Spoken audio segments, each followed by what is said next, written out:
Hi అండి. Hello. Welcome back to our channel. అందరూ ఎలా ఉన్నారు? బాగున్నారా? నేనైతే చాలా బాగున్నాను. ఇంకొక చిన్న మినీ వ్లాగ్‌తో అయితే మేము ముందుకొచ్చాను.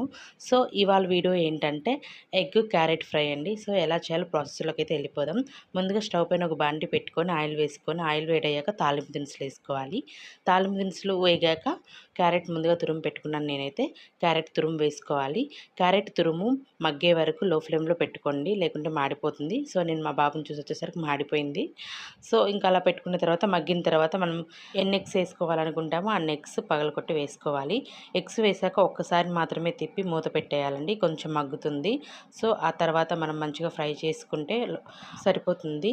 అలా ఫ్రై చేసేటప్పుడు హై ఫ్లేమ్‌లో పెట్టుకుంటే బాగా ఫ్రై అవుతుందనమాట. సో, ఇక్కడైతే చూస్తున్నారు కదా! ఫస్ట్ ఆయిలే కనిపించలేదు. ఇప్పుడు ఆయిల్ అయితే చూడండి ఎంత బాగా పైకొచ్చిందో. సో, ఏంటంటే వీడియోస్ లేట్ అవుతున్నాయండి. నా ఫోన్ కొంచెం రిపేర్‌లో ఉండి. సో, ఏమనుకోవద్దు ప్లీజ్. ఇలా ఫ్రై అయ్యాక పసుపు, కారం వేసుకోవాలి. ఉప్పు వేసే వీడియో క్లిప్ అనేది మిస్ అయిందండి. స్టార్టింగ్‌లోనే ఉప్పేసేయాలి. సో, పసుపు, కారం వేసుకున్నాక బాగా తిప్పుకోవాలి.